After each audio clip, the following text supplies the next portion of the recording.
paglalarawan ng Kali Yuga. Srimad Bhagavatam 12:2-1. Ang paglalarawang ito ng Kali Yuga ay ibinigay sa Srimad Bhagavatam. Ito ang tinatawag na sastra o banal na kasulatan. Ang Srimad Bhagavatam ay naisulat 5,000 taon na ang nakalilipas. Noong magsisimula pa lamang ang Kali Yuga, lahat ng mga mangyayari sa hinaharap ay nakatala na roon.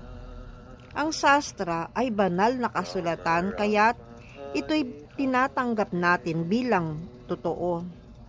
Ang sastrakara o tagapagsulat ng sastra ay dapat na isang taong ganap na napalaya o liberated upang maipaliwanag niya ang nakaraan, kasalukuyan at hinaharap.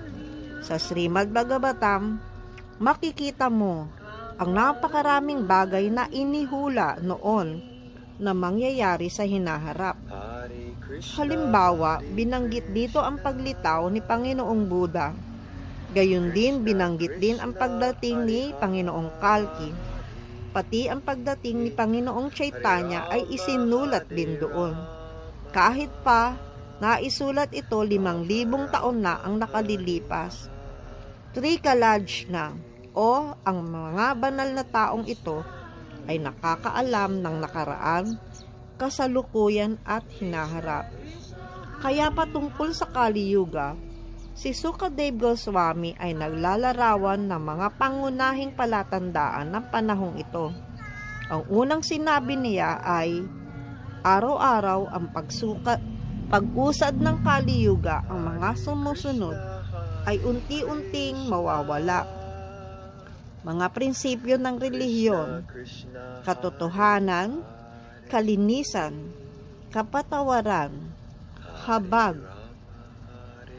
haba ng buhay, lakas ng katawan, memorya o alaala. Ang 8 ito ay unti-unting mawawala, halos tuluyang maglalaho. Halimbawa, sa Satya Yuga, ang haba ng panahon na iyon ay humigit kumulang 1.8 milyong taon. At ang mga tao noon ay nabubuhay ng 100,000 taon. Sa sumunod na yuga, ang haba ay humigit kumulang 1.2 milyon taon at ang mga tao ay nabubuhay ng 10,000 taon. 10 ulit na nabawasan. Sa Dwapara Yuga, muling nabawasan ng 10 ulit. Ang mga tao ay nabubuhay ng 1,000 taon. At ang tagal ng panahon ay 800,000 taon.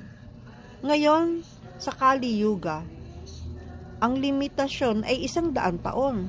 Pinakamatagal na ang mabuhay ng 100 taon. Pero sa totoo, karamihan sa atin ay hindi na umaabot doon. Sa India, ang karaniwang haba ng buhay ay nasa 35 taon. Kaya't patuloy itong nababawasan. At darating ang panahon na kapag ang isang tao ay nabuhay ng 20 o hanggang 30 taon, siya ay itinuturing ng matandang-matanda sa panahong ito ng Kali Yuga. Kaya't ang haba ng buhay ay tiyak na mababawasan. Sa Srimad Bhagavatam 1:1-22, paliwanag, iniisip namin na nakilala namin ang iyong kabutihan sa kagustuhan ng kapalaran upang tanggapin ka bilang kapitan ng barko para sa mga nagnanais tumawid sa mahirap na karagatan ng Kali na sumisira sa lahat ng mabubuting katangian ng isang tao. Paliwanag, sa panahon ng Kali Yuga ay napaka-panganib para sa sangkatauhan. Ang layunin ng buhay ng tao ay upang magkamalay sa kanyang tunay na sarili o self-realization. Ngunit dahil sa panganib ng panahong ito, lubos nang nakalimutan ng mga tao ang tunay na layunin ng kanilang buhay. Sa panahong ito, unti-unting mababawasan ang haba ng buhay ng tao. Kasabay nito, mawawala rin ang kanilang alaala, damdamin, lakas at mabubuting katangian. Ang iba't ibang mga katiwalian ng panahong ito ay nakalista sa 12 kanto ng Srimad Bhagavatam. Kaya't napakahirap ng panahong ito para sa mga nais gamitin ang kanilang buhay sa pagsasakatuparan ng sarili. Abalang-abala ang mga tao sa paghahanap ng panandaliang kaligayahan sa pamamagitan ng pagpapasasa sa mga sensual na bagay. Kaya't lubusan nilang nalilimutan ang tunay na layunin ng buhay, na